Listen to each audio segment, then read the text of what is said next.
हमारी आज की कहानी बहुत ही रोमांटिक एंड फनी होने वाली है।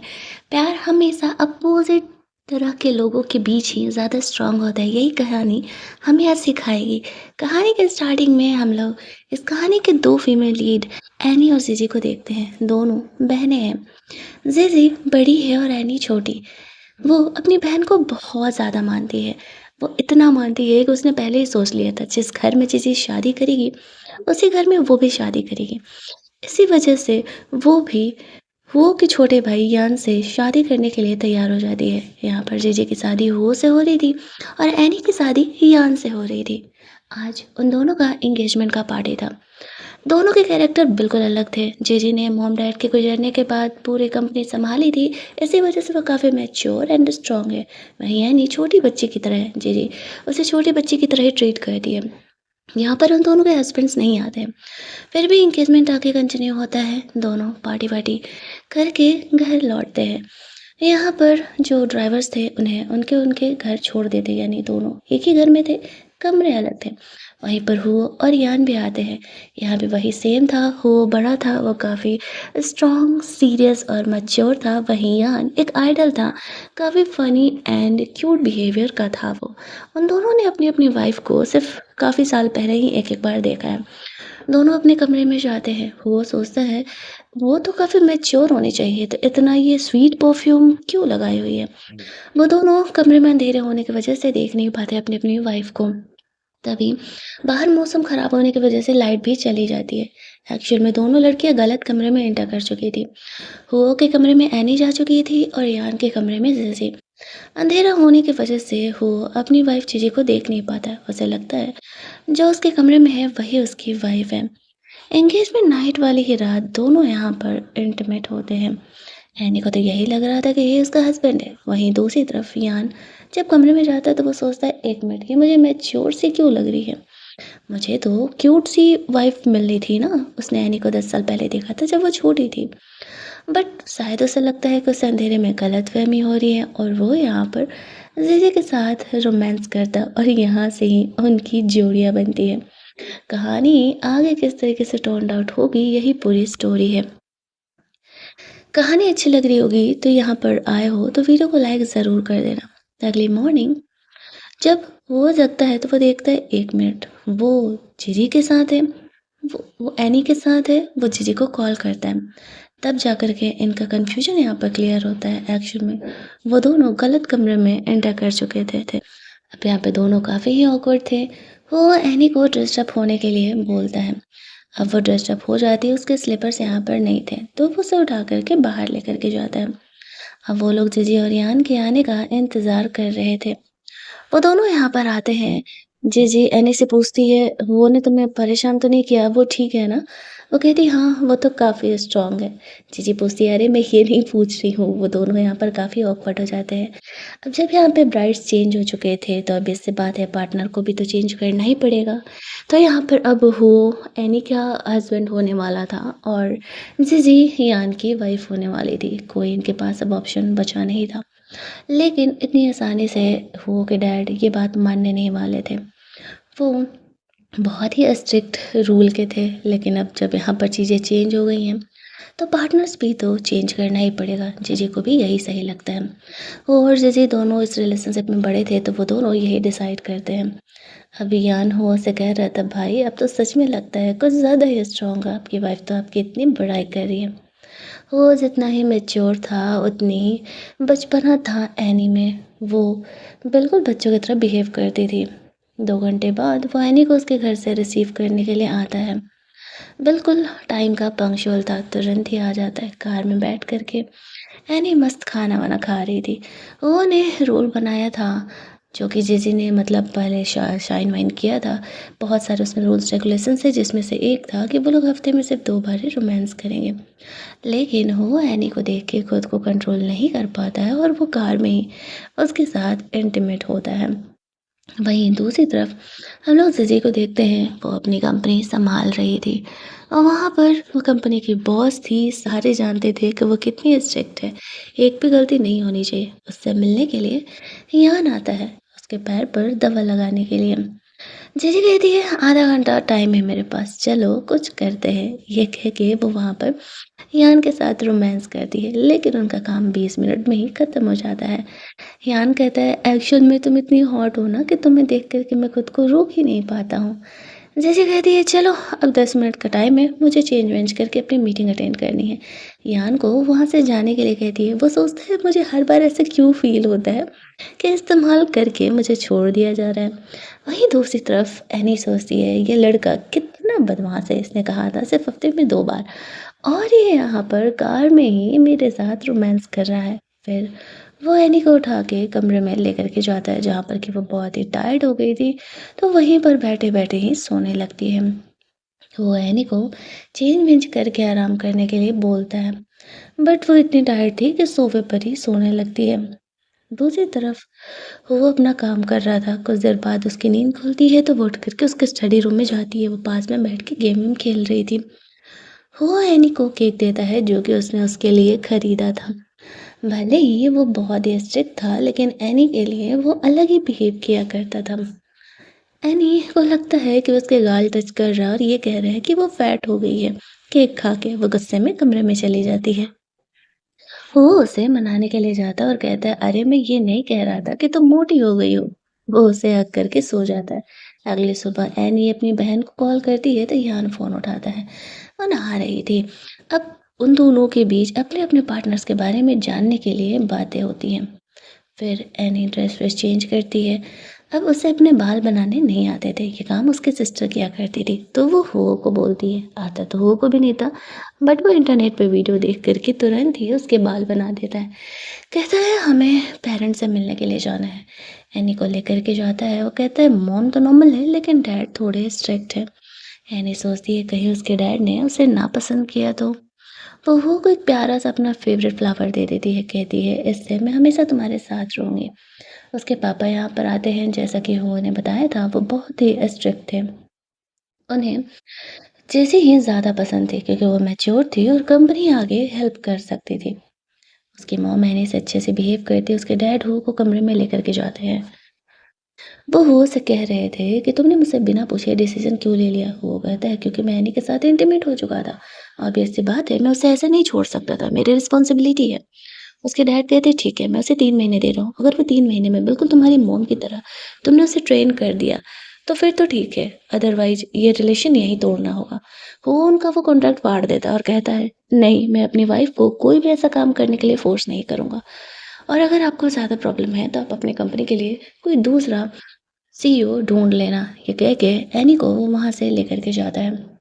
तो वो मोस्टली अपने डैड के खिलाफ नहीं जाता था, लेकिन वो अपनी वाइफ के लिए आज उनके खिलाफ गया क्योंकि वो अपनी मॉम की तरह इतनी सोफिस्टिकेटेड वे में अपनी वाइफ को नहीं रख सकता था। एनी को ये बात नहीं पता था, लेकिन वो जानती थी उसके डैड ने हो को डांट ही लगाया होगा। तभी वो लोग निकल रहे थे तो वो की मॉम यहाँ पर आती है, उसे हो से कुछ बात करना था। एनी कार में चली जाती है। उसकी मम्मी से कहती है बेटा ज़रूरी नहीं है कि तुम एनी को मेरी तरह बनाओ, एनी का खुश रहना ज़्यादा ज़रूरी है। हैप्पी वाइफ हैप्पी लाइफ का रूल तो तुमने सुना होगा ना। वो माँ से बात करके कार में जाता है। एनी जानने का कोशिश कर रही थी, बट वो उसे नहीं बताता है। एनी को ठीक से बैठने के लिए बोल रहा था। एनी गुस्सा होकर के ड्राइवर के पास वाले सीट पे जाकर के बैठ जाती है। अपनी बहन को वीडियो कॉल पर बात कर रही थी। वो पूछ रही थी कि हुआ तुम्हें ज़्यादा तो नहीं डांटते रहता ना। एनी कहती है थोड़ा सा फेयर्स तो है, मैं उसके पेरेंट्स से आज मिली। उसकी मॉम तो बहुत ही क्यूट है लेकिन उसके डैड उसी की तरह स्ट्रिक्ट है। और आपका और यान का क्या चल रहा है। जी बताती है सब ठीक ही है। दोनों वीडियो कॉल पर अभी बात ही कर रहे थे कि तभी यान वहाँ पर आने लगता है तो जीजी फ़ोन रख देती है। अब एनी ने यान का नंबर वंबर लिया था, वो उससे बात बात करते रहती थी हुओ के बारे में जानने के लिए, और साथ ही में यान भी उससे पूछते रहता था जीजी के बारे में जानने के लिए। यान यहाँ पर आया था वापस से जीजी के हाथ पर दवा लगाने के लिए। वो बेचारा अपना रोमांटिक तरीका जीजी को दिखाता, लेकिन जीजी काम में मोस्टली बिजी रहती थी। वो यान को कहती है फिलहाल उसके पास टाइम नहीं है तो वो वहाँ से जाए। वो एनी को मैसेज डालता है। वो उसे कॉल करती है तो वैसे पूछ रहा था तुम्हारी बहन को क्या चीज़ें पसंद है क्या नहीं पसंद है। बताती है कि कल उसका बर्थडे है, अगर तुम उसके लिए कुछ स्पेशल करोगे तो वो ज़रूर ही खुश हो जाएगी। तो यान भी सोचता है कि ठीक है भाई, अब उसकी फियांसे जीजी का बर्थडे है, कुछ तो करना पड़ेगा। वो हुओ के बारे में भी पूछती है। यान ने उससे कहा था उसके सामने क्यूट बिहेवियर करना वो मान जाएगा। एनी यही सोचते हुए हुओ को मनाने के लिए उसके स्टडी रूम में जाती है, जहाँ पर कि वो अपना स्टडी कर रहा था। उससे सॉरी बोलती है उसके ऐसे बच्चों वाले बिहेवियर के लिए। उससे कहती है कि ठीक है, धीरे-धीरे मैं चीज़ों को सीखने का कोशिश करूँगी। मैं शुरू से ही फ्रीली रही हूँ। मेरे सिस्टर ने मुझे हर चीज़ की आज़ादी दी हुई है। इसी वजह से मैं यहाँ पर इतनी फ्री रहती हूँ। वो भी एनी की बातों को समझ रहा था। आज रात वो गेस्ट रूम में ही सोने वाला था, लेकिन उसे नींद नहीं आ रही थी एनी के बिना। इधर एनी अपने कमरे में मस्त सब तरफ चिप्स वगैरह का पैकेट फैला करके मज़े करके खा रही थी। तभी वो सोचता है कि वो एनी के साथ ही चले जाता है। वो एनी के साथ इसलिए नहीं सो रहा था क्योंकि वो खुद को कंट्रोल करे। उसके लाइफ के रूल्स थे कि वो हफ्ते में 2 ही बार रोमांस करेगा एनी के साथ ना, इसी वजह से। और वो एनी को देख के खुद को रोक नहीं पाता था। वो जब एनी से मिलने के लिए आता है तो एनी उसे कमरे में नहीं आने देती है। वो कहती है कि चलो गेस्ट रूम में ही चलते हैं। अब वो एनी को लेकर के जाता है। आफ्टर दैट उसके साथ वापस से रोमांस करता है। एनी बोलती भी है कि तुम्हारे रूल में तो हफ्ते में 2 टाइम ही है, तो फिर अब ये क्यों? रोमांस करने के बाद जब एनी सो रही थी तो वो अपने स्टडी कॉमर्स कर रही थी सपने में। वो उसे लेने के लिए जाता है। कमरे का बिखरा हुआ हाल देख कर के समझ जाता है कि एनी इसीलिए उसे कमरे में नहीं आने दे रही थी। वो पूरा कमरा सेटल करता है और एनी का वो टेडी लेकर के जाके उसे दे देता है और फिर उसे हग करके सो जाता है। तब जा कर के उसे नींद आती है। एनी को ये बात पता नहीं था। अगली सुबह जब उसकी आँख खुलती है तो वो सोचती है वो हुओ के जगने के पहले जाके कमरा साफ कर दे। उठ ही रही थी तो हुओ से कहता है, मैंने कमरा क्लीन कर दिया। तुम जिस चीज़ को छुपाना चाह रही थी वो तो मैं जान गई। एनी उसे सॉरी सॉरी बोलने लगती है। वहीं दूसरी तरफ जीजी का बर्थडे था तो यान ने एक छोटा सा सरप्राइज प्लान किया था और ये जीजी को बहुत ही अच्छा लगता है। मॉम डैड के जाने के बाद उसकी बहन के अलावा यान पहला इंसान था जो कि उसका बर्थडे सेलिब्रेट कर रहा था। लेकिन यान को ये नहीं पता था उस केक में क्या मिला है और वो किस चीज़ से एलर्जिक है। जैसे ही वो केक खाता है बेचारा एलर्जी की वजह से बेहोश हो जाता है। जीजी उसे हॉस्पिटल लेकर के जाती है। इधर वो एनी को अपने एनी के साथ उसके फैमिली मेंबर से मिलने के लिए जाता है, जहाँ पर कि उसके रिलेटिव बिल्कुल भी एनी और जीजी को पसंद नहीं करते थे। मॉम डैड के गुजरने के बाद वो लोग उन पर डिपेंडेंट नहीं हुए ना, अपना काम खुद किए और उसकी इस बहन ने बहुत ही अच्छे तरीके से कंपनी संभाली। जो एनी की कज़न सिस्टर थी, वो पार्टी में जानबूझ करके उसका इंसल्ट करती है। उससे टकरा करके उसके शूज़ को गंदा कर देती है, लेकिन वो एनी का रिस्पेक्ट करते हुए उसके शूज़ को अपने हाथों से क्लीन करता है और वहाँ से चलने के लिए बोलता है। सारे फैमिली वालों का तो मुँह ही बन जाता है कि वो जैसा इतना बड़ा आदमी अपनी वाइफ़ के लिए इतना सब कुछ कर रहा है, उन लोगों ने कभी एक्सपेक्ट नहीं किया था। अब एनी यहाँ पर काफ़ी खुश थी कि हुआ ने उसका बात रख लिया। वो उसे थैंक्स कहती है। वो कहता है डोंट वरी, आई नो तुम्हारे रिलेटिव तुम्हारे साथ अच्छे नहीं हैं, लेकिन अब वो तुम्हें परेशान नहीं करेंगे। मैं तुम्हें इसलिए रिस्पेक्ट दे रहा था क्योंकि मुझे लगा कि वो तुम्हारे अच्छे रिलेटिव हैं। एनी उसे हक कर लेती है और कहती है कि वो बहुत ही अच्छा इंसान है। कभी-कभी गुस्सा दिला देता है, लेकिन वो सच में एक बहुत ही अच्छा इंसान है। हॉस्पिटल में जीजी यान का ख्याल रख रही थी। अब वो बेचारा एलर्जी की वजह से हॉस्पिटल पहुंचा था तो वो उसका केयर कर रही थी। उसका ड्रेस चेंज कराती है, उसे आई भी लगा था तो अपने हाथों से खाना भी खिलाती है। यान धीरे धीरे जीजी का दिल जीतने का कोशिश कर रहा था। उसमें एनी का हेल्प भी मांगते रहता है। एनी लेट नाइट यान से चैट कर रही थी। वो बगल में अपना काम कर रहा था। वो उसे कहता है क्या वो थोड़ा धीरे टाइप करेगी? उसे डिस्टर्बेंस हो रहा है। एनी बैठे-बैठे बोर होने लगती है। वो कोई एक वीडियो दिखाती है, जो कि उसके फ्रेंड ने भेजा था, जो कि काफ़ी हॉट-हॉट सा था और वो चाहती थी कि वो भी वैसे कपड़े कभी-कभी उसके लिए पहने। वो को जेलस होने लगता है कि एनी को किसी लड़के ने वो वीडियो भेजा है। एनी पर वो थोड़ा-सा गुस्सा करने लगता है। एनी उसे कह रही है, "ये मेरी फ्रेंड ने मुझे भेजा है, तुम मेरे साथ ऐसा बिहेवियर कैसे कर सकते हो?" वो एनी को मनाता है और उसे मनाने के लिए वो उसके साथ रोमांस करता है। हफ्ते में 2 दिन वाला रूल तो उसका कब का टूट चुका था। एनी उसे कहती है ये लड़के सच में झूठे होते हैं। हैनी अपनी बहन को मैसेज करती है कि वो क्या कर रही है।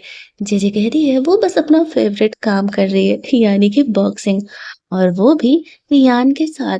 बेचारे यान को बॉक्सिंग वगैरह तो नहीं आता था, लेकिन वो जीजी को इम्प्रेस करने के लिए बॉक्सिंग करता है और खुद ही उसे चोट लग जाता है। घर जाने के बाद जिजी यान के साथ रोमांस करती है। उनका भी रूल वही था, हफ्ते में 2 दिन, लेकिन इनका रूल भी कब का टूट चुका था। दूसरी तरफ वो अपने बिजनेस मीटिंग में था, तभी उसे एनी का कॉल आता है। वो उससे पूछने के लिए कॉल की थी कि क्या वो घर आ रहा हो। वो कहता है उसे काफी टाइम लगेगा। एनी ये सुन के खुश हो जाती है। उसकी दोस्त ने उसे अपने साथ क्लब चलने के लिए बोला था, तो वो जाने के लिए रेडी हो गई थी। यहाँ पर एनी पहली बार क्लब गई थी अपनी दोस्त के साथ। उसने उसे नहीं बताया था कि वो एंगेज हो गई है हुओ के साथ। वो लोग पार्टी कर ही रहे थे कि तभी एक लड़का आके एनी को छेड़ने लगता है। एनी उसे खुद से दूर रहने के लिए कहती है, लेकिन वो जा ही नहीं रहा था। तब तक वो वहां पर आ जाता है एनी का हेल्प करने के लिए। उस लड़की की पिटाई करनी पड़ती है, तब वो वहां से खिसकता है।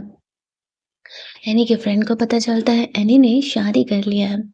वो थोड़ा गुस्सा था कि एनी यहाँ पर क्या कर रही है। उसने तो उसे कहा था कि वो घर पर सो रही है।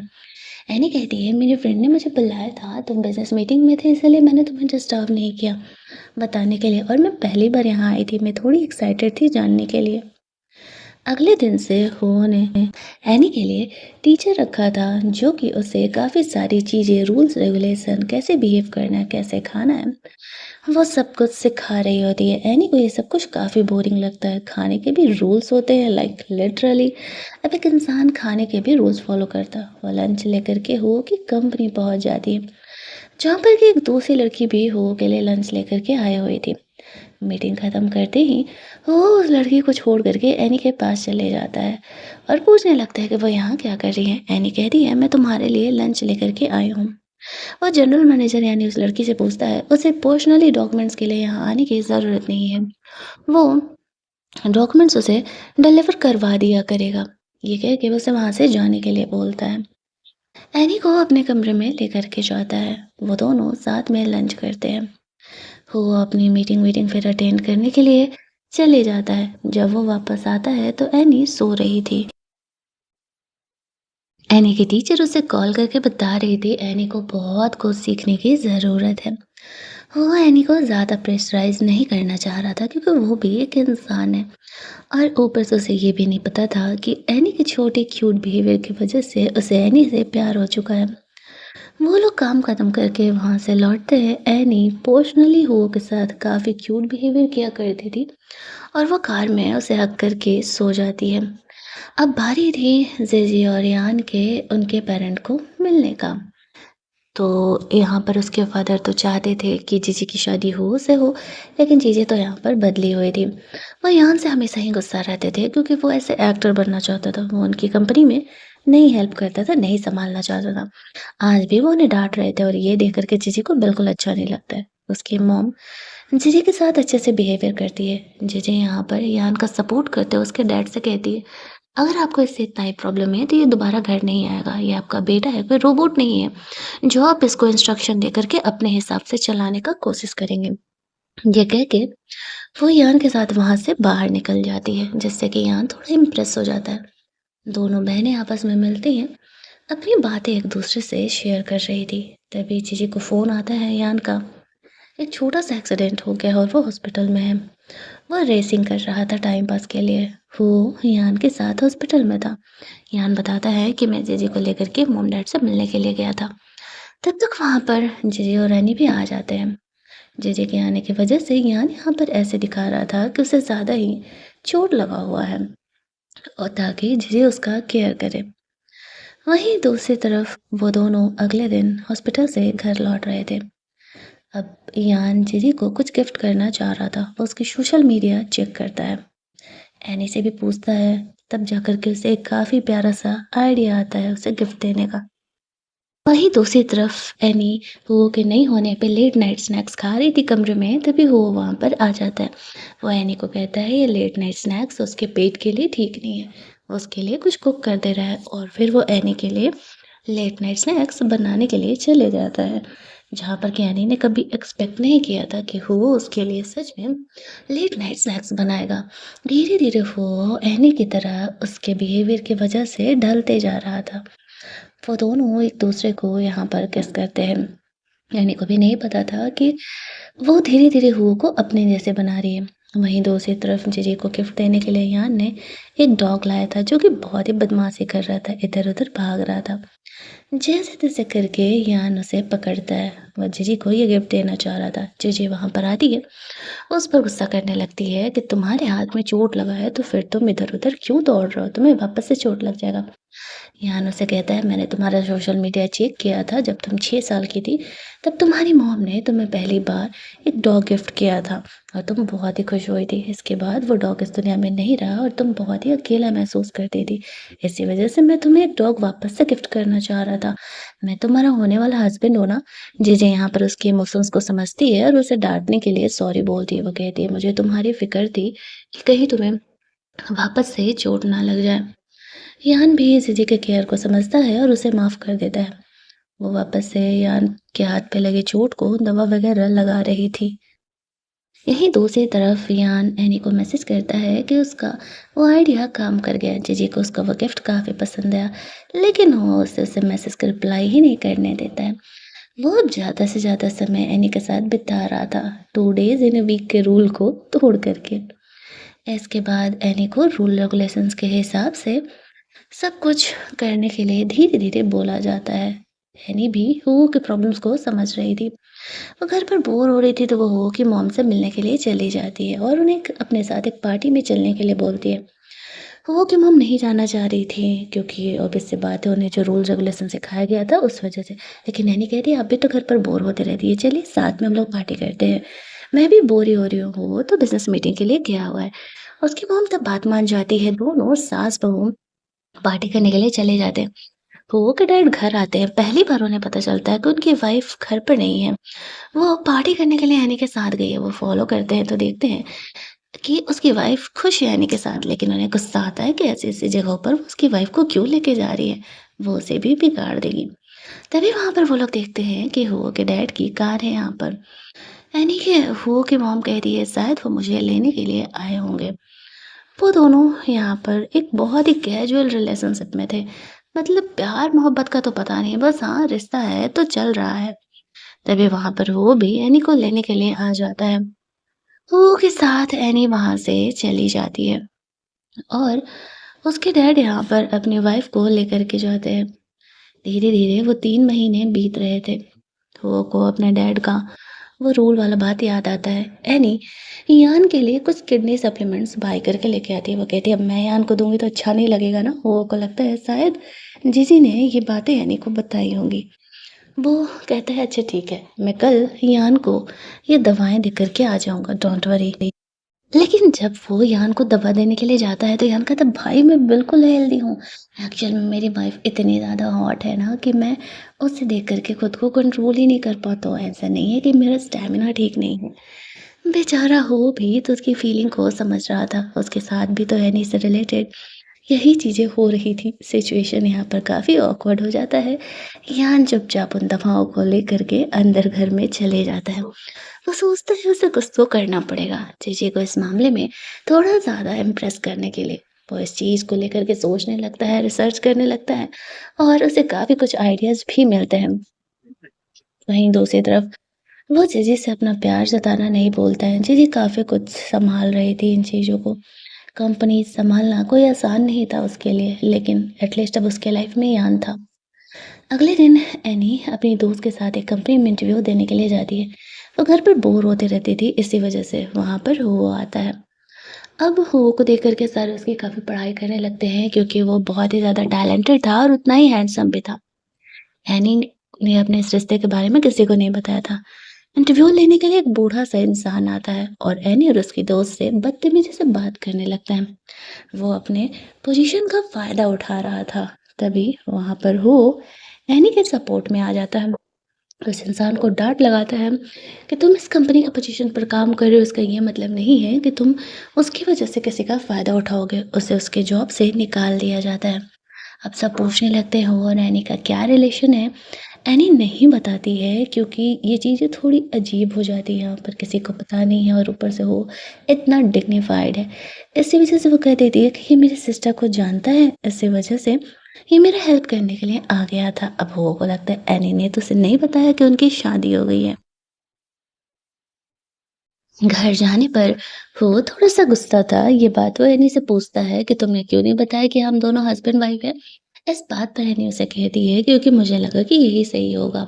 तुम इतने ज़्यादा डिग्निफाइड हो, इतने फेमस हो इस फील्ड में, तो मैं कैसे ही तुम्हें कह सकती थी कि मैं तुम्हारी वाइफ हूँ, मुझे भी तो थोड़ा स्ट्रॉन्ग बनना पड़ेगा ना। वो सोच समझ रहा था कि एनी उसे खुद से डाउन समझती है, इसीलिए उसने उसे नहीं बताया। वो उसे इस बारे में कुछ बोलता नहीं है, वो उसे कहता है एनी को अब रूल्स रेगुलेशन सीखने की ज़रूरत नहीं है। वो अपनी ज़िंदगी अपने हिसाब से जी सकती है, वो उसे फ़ोर्स नहीं करेगा। एनी काफ़ी खुश हो जाती है। कमरे के बाहर कुछ फायरवर्क हो रहा था, दोनों बैठ कर के देख रहे थे। ये फायरवर्क जेजे के लिए यान ने अरेंज किया था। हालाँकि इस एरिया में फायरवर्क करना अलाउड नहीं है, बट फिर भी उसने कैसे न कैसे करके यहाँ पर परमिशन ले लिया था, जेजे को इम्प्रेस करने के लिए। और वो इम्प्रेस हो भी गई थी एक्चुअल में। रात में यान अपनी माँ को कॉल करता है। वो लोग काफ़ी कम ही आपस में बातें किया करते थे, लेकिन उनकी लाइफ में आए इस चेंजेज़ की वजह से इनके रिलेशनशिप भी ठीक हो रहे थे। अपनी वाइफ को लेट नाइट बात करते हुए देख कर के हुआ के डैड भी अपने बच्चे को मिस कर रहे थे। लेकिन उनका ये स्ट्रिक्ट रूल रेगुलेशन कहाँ बदलने वाला था। हाँ, हुआ के मॉम डैड के बीच की भी लाइफ पहले से काफ़ी बेहतर हो गई है। वो एनी के साथ होता है तो वो खुद को रोक ही नहीं पाता है। एनी बेचारी उसकी फीलिंग को समझती है। अगले दिन वो बिज़नेस मीटिंग के लिए निकल रहा था। एनी उसे बाय बोल करके अपनी कंपनी के लिए निकल जाती है। कंपनी में उसकी दोस्त भी थी। दोनों साथ में वहीं पर काम किया करते थे। वो लंच टाइम में एनी से मिलने के लिए आता है। एनी सबसे छुप करके उससे मिलती है। वो को ये इस तरीके से छुप करके मिलना काफ़ी एक्साइट कर रहा था। तभी एनी अपनी सासू मॉम को कॉल करती है। वो कहती है आज शाम में वो फ्री है और वो उन्हें कहीं लेके जाना चाहती है। वो की मॉम को यान के एक्टर दोस्तों से मिलने के लिए लेकर के जाती है। यान को भी अच्छा लगता है। उसकी मॉम उसके सेट पर आई हुई है। जिस एक्टर से उसकी मॉम को वो मिलने के लिए लेकर के गई थी एक्चुअल में वो की मॉम उसकी फ़ैन हुआ करती थी। उनसे वो मिल कर के काफ़ी ज़्यादा खुश हो जाती है। जब वो लोग लौट रहे थे तो यहाँ पर वो कहती हैं कि बेहतर होगा कि हम इसी तरीके से मिलते रहें। तभी वो नोटिस करती है, यहाँ पर वो आया हुआ है जो कि अपने डैड से बात कर रहा है। उसके डैड अपनी वाइफ़ को देखने के लिए आए हुए थे। उन्हें जेलस हो रहा था वो उस एक्टर से मिल रही थी तो। वो इन बातों को समझ रहा था लेकिन उसके डैड कभी उसकी फीलिंग को ज़ाहिर नहीं करने वाले थे। तभी एनी यहाँ पर आ जाती है। वो को कहती है उसे भूख लगा है, चलो साथ में खाना खाने के लिए चलते हैं। वो कहता है अपने डैड को कि आप मॉम को घर लेकर के जाइए। एनी कहती है वो घर जा चुकी हैं। शायद उसके डैड थोड़ा लेट हो गए आने में। एनी को वो वहाँ से पिगीबैक राइड देके लेके जाता है क्योंकि वो काफ़ी टायर्ड हो गई थी। वहीं दूसरी तरफ जब वो घर जाता है तो उसके डैड थोड़ा जेलस होकर के उससे कह रहे थे कि वो किससे मिलने गई थी। तो वो की मॉम उसे कहती है अपने फेवरेट एक्टर से और इतने सालों बाद उससे मिल करके मुझे काफ़ी अच्छा महसूस हुआ। उसके डैड जेलसी फील करने लगते हैं और अब उन्हें भी अपनी वाइफ की एक्जिस्टेंस समझ में आ रही थी कि वो भी एक इंसान है। यहाँ पर हम लोग देखते हैं कि अब वो दोनों बेटों को उनसे मिलने के लिए बुलाना चाह रहे थे। काफ़ी दिनों से उन दोनों से उनकी बात नहीं हुई थी। अब वो भी परिवार को अपने मिस कर रहे थे। एक तरफ यान अपने काम के बीच समय निकाल कर के जेसी से मिलने के लिए जाते रहता था। वहीं दूसरी तरफ वो और रैनी के बीच में सब कुछ सही चल रहा था। अगले दिन एनी अपनी बहन से मिलने के लिए जाती है, जहाँ पर कि वो 1-2 दिनों के लिए उसी के साथ रहने वाली थी। इधर दोनों भाई आपस में बात करते हैं, शायद हम दोनों के पार्टनर्स बदलना हमारी किस्मत थी, लेकिन जो होता है अच्छे के लिए होता है, ये सही कहा गया है। इधर एनी भी अपनी बहन से पूछती है कि क्या उसे यान पसंद है। जेजी कहती है पता नहीं, लेकिन मुझे उसके साथ काफ़ी अच्छा महसूस होता है। मैं जब भी उसे देखती हूँ, काफ़ी हैप्पी फ़ील करती हूँ, शायद इसी को प्यार कहते हैं। तभी वो एनी से मिलने के लिए आता है, वो उसे किस करते हुए कहता है कि फाइनली शायद मुझे तुमसे प्यार हो ही गया है और मैं तुम्हारे बिना अब नहीं रह सकता हूँ। मैं प्रॉमिस करता हूँ कि मैं तुम्हें कभी फ़ोर्स करके अपनी माँ की तरह बनने नहीं दूँगा। तुम्हारी ज़िंदगी है, तुम अपने हिसाब से जी सकती हो। लेकिन बस मुझसे डाइवोर्स लेने के लिए मत बोलना। एनी समझ जाती है कि उससे उससे फाइनली प्यार हो ही चुका है, तो उनका रिलेशन तो यहाँ पे कन्फर्म हो जाता है। वो दोनों अब एक रियल हस्बैंड वाइफ की तरह रियल में रहने वाले हैं। लास्ट में वो लोग अपने डैड से बात करने के लिए जाते हैं क्योंकि 3 महीने बीत चुके थे। वो कहते हैं, डैड अगर आप एनी को मेरी वाइफ नहीं बने रहने देंगे तो मैं ये कंपनी नहीं सँभालने वाला हूँ। उसके डैडी यान को ये कंपनी सँभालने के लिए कहते हैं, यान तो साफ मना कर देता है। कहता है, सॉरी डैड, मुझे ना आपके रूल्स रेगुलेशन वाले लाइफ नहीं जीने हैं। मुझे जीजी से प्यार हो गया और मैं भी उसे नहीं छोड़ने वाला हूँ। और वो दोनों हुओ की मॉम को वहाँ से लेके चले जाते हैं क्योंकि वो भी अपने इस बोरिंग हस्बैंड के साथ रह के बोर हो चुकी थी। हुओ के डैड कह रहे थे, ठीक है, तुम्हें जिसके साथ रहना रहो, जैसे रहना रहो, मुझे छोड़ कर के मत जाओ, मुझे भी साथ में चलना है। और इसी हैप्पी एंडिंग के साथ हमारी ये कहानी यहीं पर एंड कर दी जाती है। कहानी अच्छी लगी होगी, वीडियो को लाइक और शेयर करना मत भूलना। चलिए जल्दी से मिल लेते हैं हम लोग एक और नई कहानी के हिंदी एक्सप्लेनेशन में।